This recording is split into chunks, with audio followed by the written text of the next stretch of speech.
Boa noite, irmãos. Eu fico muito feliz em poder participar deste culto, cultuar a Deus com vocês, louvar o Senhor e também trazer um pouco da palavra de Deus para nós. Eu tenho afinado, como nós dizemos lá no Nordeste. Se você achar que o meu sotaque é um pouco diferente, não é tão parecido com o de Recife, eu posso começar a falar feito de Recife. Na verdade, eu fui criado em uma igreja de Cristo em Recife. Meu avô era um missionário, viajava bastante. Recebíamos pessoas do Brasil, dos Estados Unidos, viajávamos bastante também como família. Então, meu sotaque foi sendo formado aí. E desde cedo, na Igreja de Cristo, a Capela, que eu fui convidado para ir para vários lugares, para pregar, desde jovem, que eu fazia umas coisas doidas aí os jovens gostavam, eles me chamavam naquela época. Parece que eu hoje estou melhor.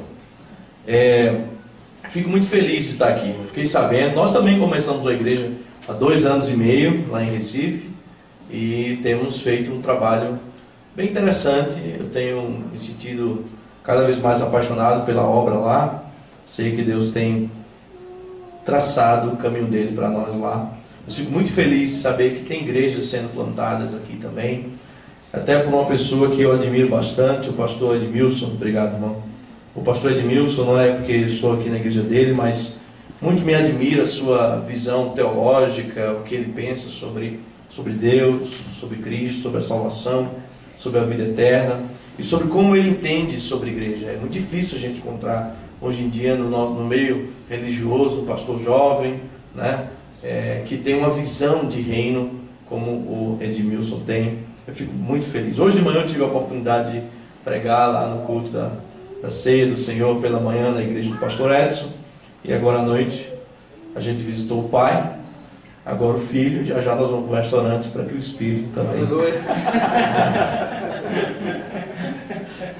A igreja de Cristo, como ele falou, eu tenho uma ligação muito forte, sou um historiador do movimento, eu amo o movimento, eu estou me preparando aí para um possível mestrado, só Deus sabe quando eu vou poder, mas já está engatilhado sobre o movimento lá nos Estados Unidos. Estou me preparando para isso com a minha esposa e estudo bastante sobre a nossa igreja, irmãos. Eu nasci em um ramo da igreja que é um ramo muito ortodoxo, é um ramo bastante fundamentalista, é um ramo muito ativo na nossa teologia, um ramo que traz a teologia muito para o púlpito. O ramo a capela, o ramo ortodoxo da igreja, é um ramo extremamente ligado à história da igreja, e nós estudamos bastante sobre o que a nossa igreja se propôs a restaurar lá no começo do século XIX nos Estados Unidos, né?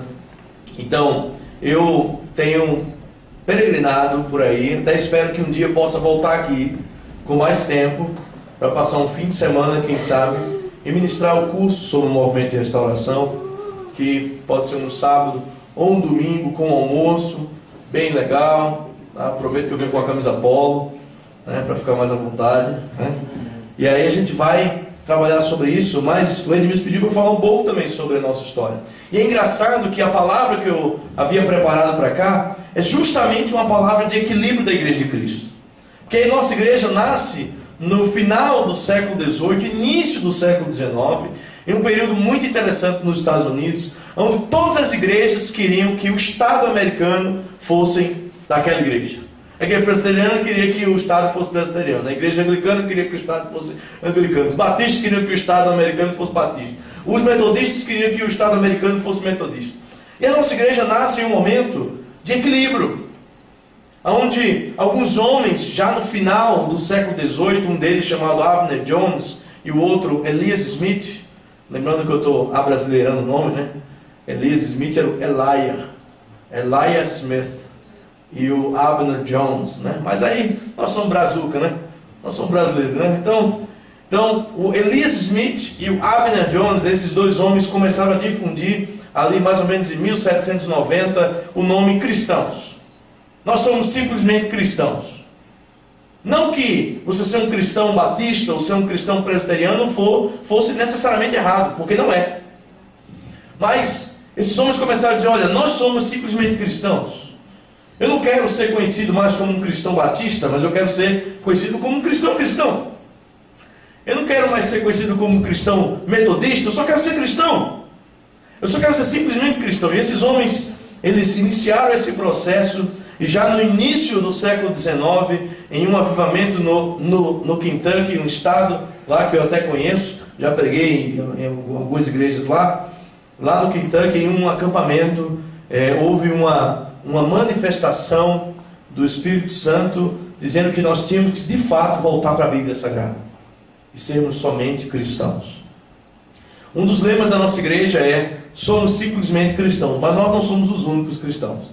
Então nós cremos assim, irmãos, o batista é cristão, o presbiteriano é cristão, o metodista é cristão, mas ele é um cristão batista, o outro é um cristão presbiteriano, o outro é um cristão metodista, e nós? Simplesmente cristãos, né? A nossa igreja, ela não se propõe de levantar bandeira denominacional nenhuma, nós só queremos ser cristãos. Temos comunhão com todas as igrejas que aceitam Cristo como em sua divindade, como único e suficiente Salvador, né? Nós cremos que todas as igrejas que têm o Senhor como Senhor e Salvador são nossos irmãos, mas nós só somos simplesmente cristãos. Então não saia por aí dizendo, nós somos os únicos cristãos. Não. Nós somos simplesmente cristãos, mas nós não somos os únicos cristãos. Então o que a igreja visou restaurar? A igreja, a nossa história, visou restaurar algumas questões. Por quê? Não sei se você entende isso, mas alguns irmãos focam na doutrina, outros focam no sentimento, e outros focam na prática. Você pode ver, existem igrejas que são extremamente doutrinárias, são ortodoxas, vamos chamar isso de ortodoxia. A palavra orto significa o que é correto, reto, verdadeiro. E doxia, doxa, significa ensino, ou doutrina, ou conjunto de ideias. Então, existem algumas igrejas que são ortodoxas. Elas são boas na palavra, né? Elas são boas na doutrina, são boas na teologia. Existem outras que são boas na ortopraxia, que é na prática. Orto, mais uma vez, né? E praxia, praxis, prática, aquilo que você faz, não só o que você sabe, não só o que você crê, mas agora o que você faz, né? De prática em relação à ética cristã. E temos outros irmãos que focam na ortopatia, e hoje a ortopatia está em alta, né? As igrejas pentecostais, as igrejas neopentecostais, elas focam na ortopatia. O que é a ortopatia? É o envolvimento do sentimento. Eu preciso sentir. Deus toca no meu coração, eu quero te sentir, né? O pessoal está hoje muito no sentimento, né? Eu quero sentir de Deus, eu quero sentir do Senhor. Senhor, toca em mim, toca na minha vida, né? Vem sobre mim. Então nós temos hoje um grande crescimento, e na verdade os grupos que mais crescem hoje no Brasil, eles não são mais os que focam na ortodoxia, não são os que focam na ortopraxia, mas são os que focam na ortopatia, no sentimento, naquilo que diz respeito ao nosso coração, ao que eu estou sentindo para Deus. A Igreja de Cristo, ela nasce para dizer, olha, nós nem temos que ser somente ortodoxos, nós não temos que seguir somente a ortopraxia, nós não temos que seguir somente a ortopatia. Na verdade, uma igreja equilibrada, pelo que a Trindade nos traz, é uma igreja que vive as três coisas. Não dá só para você ter ensino se você não tem prática. Não dá para você ter prática se você não tem amor, sentimento para fazer. Se você não sente de fato no coração algo queimando, a vontade de fazer a vontade do Senhor.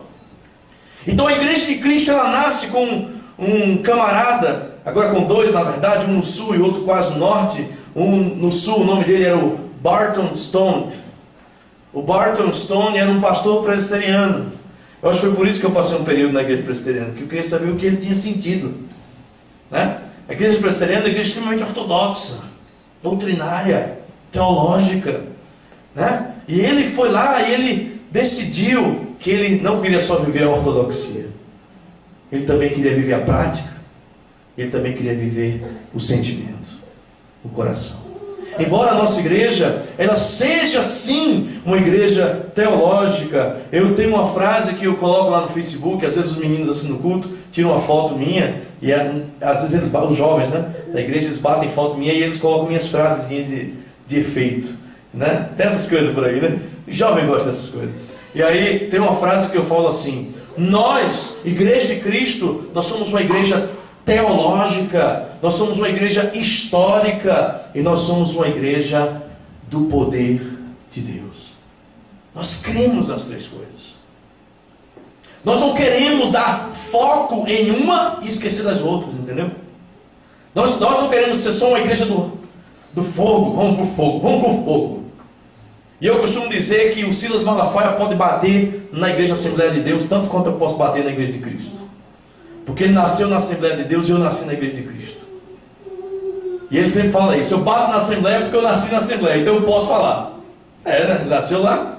E às vezes eu falo da igreja de Cristo e digo: irmãos, existem muitas igrejas nossas por aí que o pessoal está focado nessa coisa do Espírito Santo, no sentimento, no poder. Não que isso seja errado, mas que nós precisamos voltar para a prática e precisamos voltar para o crer. Deixa eu só fazer uma revisão para que a gente possa entrar nos textos bíblicos aqui. Se o indivíduo conhece a Bíblia, seus postulados, doutrinas, ele é alguém que defende a ortodoxia. Grego orto, correto, doxa, louvor, opinião, doutrina, conjunto de ideias. Agora vamos imaginar que tal indivíduo, além de ser um exímio conhecedor e defensor das Escrituras, busca cumprir os ensinos nela contidos. Tal prática é chamada de ortopraxia, do grego orto, correto, praxis, prática. Porém, quando tal indivíduo busca somar seu conhecimento teológico, bíblico, doutrinário, que foi isso que o Alexander Campbell e o Barton Stone tentaram fazer e conseguiram, por isso estamos aqui 200 anos depois, falando sobre o que eles falavam. Eu estou pregando o que o Alexander Campbell pregava. E as igrejas estão vivas, ativas, sem ser uma denominação, que é a coisa mais estranha. Alguns amigos meus dizem assim: mas como é que vocês conseguiram sobreviver tantos anos sem ter nenhum tipo de organização eclesiástica denominacional? Eu digo: olha, das duas uma. Ou realmente nosso movimento foi de Deus, ou tem alguma coisa aí, porque até hoje as igrejas estão durando, né? Nós temos uma igreja nos Estados Unidos que ela tem 47 mil membros. É a Igreja de Cristo, certo? Em Louisville, Kentucky, pertinho lá do Cambridge, onde teve o avivamento. São 47 mil pessoas, são 5 cultos por dia. É quase um estádio de futebol. Uma igreja dessa, que não é uma denominação, porque não tem o que é que caracteriza uma denominação de fato? Um sistema exterior que mantém todas as comunidades locais debaixo de um padrão de ordem, de culto, de doutrina e de disciplina. Isso é uma denominação. Nós não temos isso. Você chega num culto na minha igreja, vai parecer com esse aqui. Isso é verdade. Porque eu e o Edmilson estamos na mesma escola. Mas se você chega em outros cultos, em outras igrejas de Cristo, que são cultos diferentes, são ênfases diferentes. Mas nós mantemos essa unidade em Cristo, porque nós não nascemos para sermos unidos na instituição ou na organização. A nossa igreja nasce para ser unido como organismo de Cristo, organismo vivo, porque a igreja não é uma organização, a igreja é um organismo. Eu fui diretor comercial de uma das maiores empresas em Pernambuco de polpa de frutas, provavelmente a maior. E eu me lembro que como diretor comercial lá, eu fazia toda a área ali, né, que a empresa era em Pernambuco e a gente já estava abrindo novas filiais na Bahia, lá na Paraíba. E eu me lembro que eu já era pastor na igreja e trabalhava na empresa. Hoje eu só estou na igreja. E eu me lembro que eu, às vezes, chegava em casa e falava para minha mulher, sabe, como eu resolvo as coisas na empresa é muito bom. Porque em uma organização, você simplesmente tira uma peça e repõe, está tudo certo. Olha, esse cara não está dando mais para trabalhar comigo, Bruno. Um gerente dizia. Eu disse, então, vai, troca ele. Qual é o nome dele? Me diz o nome dele. Anotava, ligava para a menina do RH e dizia, olha, chama esse rapaz, disse que foi muito boa a contribuição dele para a empresa, tal. Beleza, tchau. Não dá mais? Não dá mais, pronto. Você está dizendo? Eu aceito. Na igreja não se faz isso. Quando seu dedo está doendo, o que é que você faz? Você vai lá e pá, parte ele e joga fora? É isso que você faz? Não. Porque o teu corpo não é uma organização. O meu corpo não é uma organização. É um organismo. E no organismo, quando um dedinho está doente, todo o corpo sofre. Na igreja, quando um membrinho está doente, todo o corpo sofre. A gente não joga para fora. A gente não chuta para fora. A gente não tora e deixa ele apodrecer fora. A gente cuida. Né?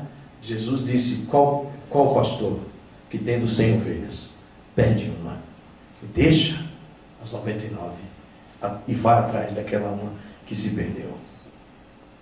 Incompetente. Ovelhinha safadinha.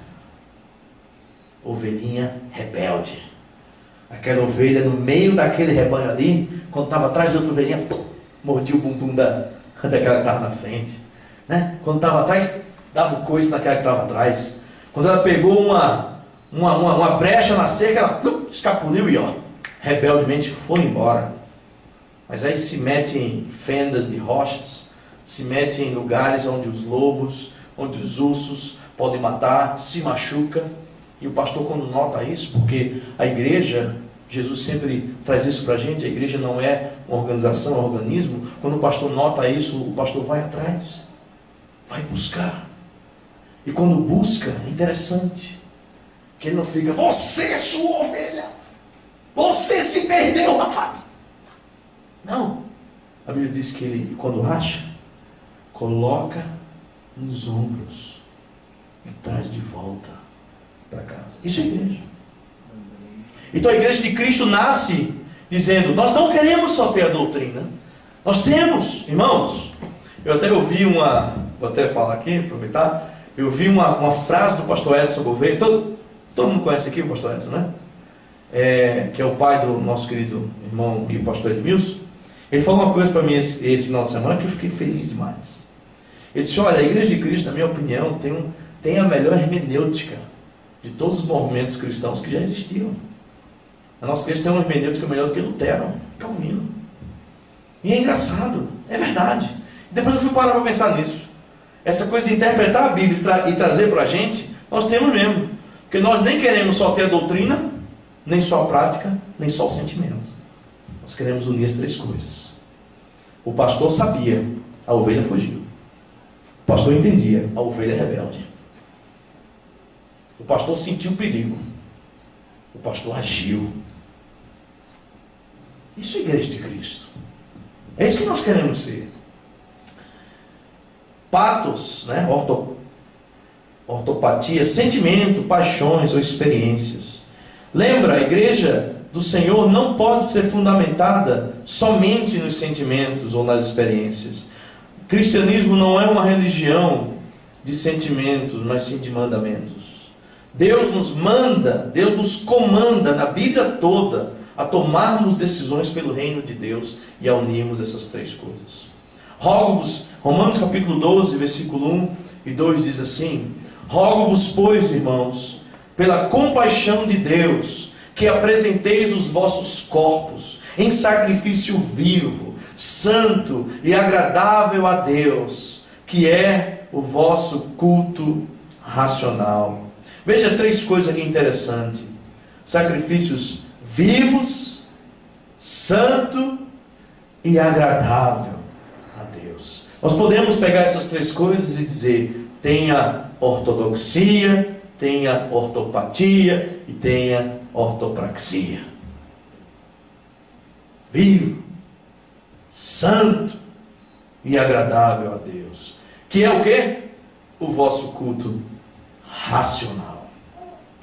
Se, aí o versículo 2 agora, se não, sede conformados, e não sede conformados com este mundo, mas sede transformados pela renovação da vossa mente, para que experimenteis qual seja a boa, agradável e perfeita vontade de Deus. Sabe o que é isso? Isso é poder de Deus. Esse equilíbrio é o poder de Deus. Eu lembro agora a vocês que em Mateus capítulo 28, quando eu andar para aqui a câmera pega? Não sei. O problema é o cabo que não vai. Não, tudo bem, então. Vamos lá, a gente corta isso aí. Irmãos, em Mateus capítulo 28, versículo 18 e 19, Jesus encontra com os discípulos já ressuscitados. E aí ele fala assim: olha, vão pelo mundo, fazei discípulos de todas as nações, batizando-os em nome do Pai, do Filho e do Espírito Santo, e ensinando-os a guardar todas as coisas que eu vos tenho ordenado, e eis que estou convosco até a consumação do século. Eu estou diante de pessoas inteligentes. Pare para entender se nessa passagem também não tem as três coisas: o sentimento, a doutrina e o agir. Agora vamos para a Trindade. A Trindade. Veja a Trindade: Pai, Filho e Espírito Santo. O Pai. Quem é o Pai? A doutrina, a teologia, coisa que o nosso querido pastor Edmilson gosta. A gente passa horas, a Vim deve ver isso, né? A gente lá no WhatsApp conversando sobre doutrina, sobre teologia, e é uma confusão e tal. Doutrina, Deus, logia, estudo. Deus traz para nós a ortodoxia. Deus é a fonte da teologia. Mas nós temos também o Filho. Quem é o Filho? É aquele que se fez carne. Ele decidiu agir com a prática. Ele decidiu fazer. Então o Filho está acoplado à nossa ortopraxia. Veja, Deus é a minha teologia, Deus é a fonte de toda a doutrina, e o Filho vem para agir em cima dessa doutrina. Olha, Deus é amor, o Filho vem e mostra na prática o que é amor, morrendo na cruz por nós, nos lavando, nos salvando, revelando a graça de Deus. Veja que maravilha! Veja se toda igreja, meus irmãos, fosse equilibradas assim, se o mundo não estaria melhor. Temos que ter esse equilíbrio. E aí o Espírito Santo, a ortopatia, a paixão, o fogo, o amor. A palavra de Deus diz no livro de Atos que quando eles ficavam cheios do Espírito Santo, eles não saíam balbuciando, não. Quando eles ficavam cheios do Espírito Santo, eles ficavam com intrepidez, com fogo no coração, e anunciavam com coragem a palavra de Deus diante do sinédrio, diante dos romanos, diante dos judeus. Deus, a nossa ortodoxia. Cristo, a nossa ortopraxia. O Espírito Santo, a nossa ortopatia. Segredo de Cristo. O Alexander Campbell vem lá naquela época, no começo do século XIX, ele diz o quê? Ele diz exatamente isso. Ele diz: nós temos que voltar para a Bíblia. Nós não temos que ficar ligados a esses nossos postulados doutrinários, locais, situacionais, denominacionais. Nós temos que voltar para a Bíblia. O que a Bíblia diz. Para a gente começar a compreender um pouco mais sobre isso, eu peço para que você abra sua Bíblia no livro de 1 Coríntios. A gente já está terminando. Eu prego geralmente rapidinho, tá, gente? Não sei como é que o pastor Edmilson prega, se ele prega muito tempo, se ele passa. Eu prego rápido, essa pregação quanto menos. Eu estou tentando me especializar em falar pouco, porque eu falo muito.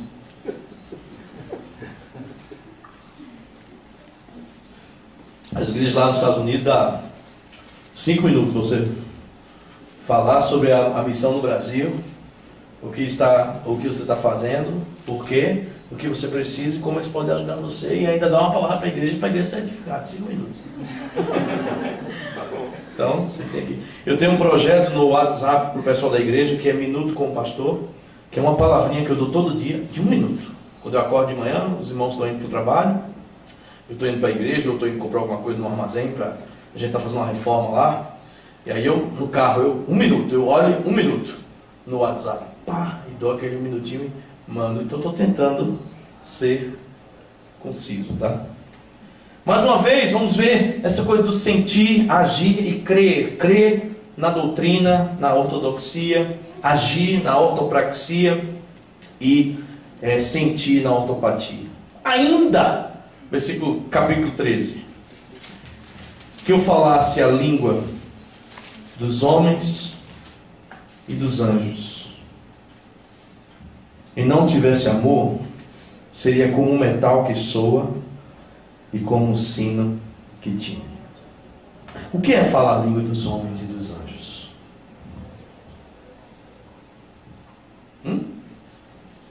Nesses 3 casos, o que é falar a língua dos homens e dos anjos? A ortopatia. Ainda que eu tenha essa capacidade espiritual de sentir Deus de tal forma, eu consigo falar as línguas dos homens e dos anjos. Se eu não tenho amor, ele fala que não vale de nada. Eu estou sentindo de Deus aqui, eu estou recebendo de Deus aqui. Eu sempre conto essa história, eu aprendi a falar inglês pelo Espírito Santo, porque se eu fosse esperar alguém me ensinar, então eu falo todo de línguas, viu? Mas o meu é que eu falo um idioma. Aprendi sem nunca ter estudado. É bom que esteja gravando aqui que eu falo, as pessoas não acreditam não. Mas liga lá para minha mãe, pergunta a ela se ela pagou um curso de inglês para mim. Nunca pagou. Aprendi pelo Espírito Santo de Deus. Mas se eu não tiver amor, e aí? Nada. 2, ainda que eu tivesse o dom de profecia e conhecesse todos os mistérios de toda a ciência, e ainda tivesse toda a fé de transportar montanhas, e não tivesse amor, nada seria ortodoxia. Ainda que eu tivesse toda a doutrina, toda a fé, todo o conhecimento, toda a ciência, mas não tiver amor, eu nada seria. E ainda que eu distribuísse toda a minha fortuna para os pobres e entregasse o meu corpo para ser queimado e não tivesse amor, nada disso me aproveitaria. O que é isso? Ortopraxia. A prática de você se desfazer pelo outro, de você se colocar, a prática de se entregar pelo outro. Então, meu irmão, se não tem amor, não adianta ter doutrina. Se não tem amor, não adianta ter poder do Espírito Santo. Se não tem amor, não adianta ter prática de dar tudo aos pobres. Porque o Senhor Jesus é o amor. A prática perfeita, o equilíbrio perfeito da igreja é o amor. Então, quando você vir aqui à igreja, quando você estiver reunido como igreja, e às vezes a pregação vai ser um pouco mais ortodoxa, às vezes vai ser um pouco mais ortoprática, às vezes vai ser mais ortopática. Não fica julgando, eu queria um foguinho mais, sabe? Eu queria um foguinho. Não. Aqui temos um equilíbrio. Sabe, eu entendo que nesse momento, sem nenhuma firula, eu creio que Deus está falando ao seu coração. Eu creio que a ortopatia está sendo aqui trabalhada pelo Espírito Santo. Sabe, o Espírito Santo ele não depende de mim para agir. Ele não depende de um fundo musical para agir. Ele não depende de uma meia-luz para agir. Ele não depende de uma entonação de voz para agir. Ele só depende de um coração que se abre para Ele, para que Ele possa agir. Amém. Sabe, não adianta termos um culto, e aí lá no supermercado você fica chateado e quase mata o cara porque pegou a sua vaga na sua frente. Não adianta. Sabe, reflita sobre isso. Viva a ortopatia e o Espírito Santo lá para o cara da fila do carro lá. Agora, quando a gente estava vindo um carro, um amigo que me trouxe aqui, um outro carro deu uma fechada nele, ele deu uma pegada na buzina, abriu o vidro. Ele disse: você tá doido, rapaz? Deu uma... E aí eu pensei, ele não é cristão, mas eu falei: rapaz, você sabia que você podia ter morrido? Ele: como, pastor? Se o cara puxa uma arma, atira em você, mata eu, mato você. Não, mas esse carro aqui é blindado. Eu digo: sim, mas veja, você tem que viver. Aí eu falei para ele: sabe, a Bíblia diz que os mansos herdarão a terra. Sabe por quê? Porque não se metem em confusão. Né? O cara tá lá bravo: ah, o senhor quer me matar? Não, cara, que é isso? Não vou nem brigar com você. E aí meu pai dizia: onde um não quer, dois não briga. Né? Por que os mansos herdam a terra? Porque não entra em briga. Deixa ele me... poxa, quase que ele batia. Não, tudo bem, deixa ele ir embora. Qual é o equilíbrio da igreja de Cristo? O que é que o Campbell queria? Nosso patriarca. O que é que o Stone queria? Nosso patriarca. Que nós pudéssemos unir a prática, a doutrina e o sentir, e sermos simplesmente cristãos, vivendo a verdade simples de um evangelho simples, transformando gente de dentro para fora, nunca de fora para dentro. Gente que entende o conhecimento. Em Atos capítulo 2, para a gente encerrar aqui, os judeus perguntam: e aí, irmãos, o que faremos? De novo, as três coisas. O apóstolo Paulo disse: creia, arrependa, seja batizado em nome de Jesus Cristo, tenha seus pecados remidos e receba o Espírito Santo. Ele só precisava ter falado para a gente hoje no final. Ele teria dito: viva a ortodoxia, mas também a ortopraxia e também a ortopatia. Viva o entender, viva o crer, mas viva também o sentir e o fazer. Porque ser cristão é juntar essas três coisas, é viver o sentido da Trindade como cristãos restaurados da Bíblia Sagrada. Vamos orar ao Senhor, vamos ficar de pé e vamos orar a Deus nesse momento, agradecendo a Ele por esta noite, e que a nossa vida de fato tenha esse equilíbrio de Deus, esse equilíbrio da Trindade que nós aprendemos hoje com a palavra de Deus. Oremos. Senhor Deus, queremos nesta noite te agradecer, Pai.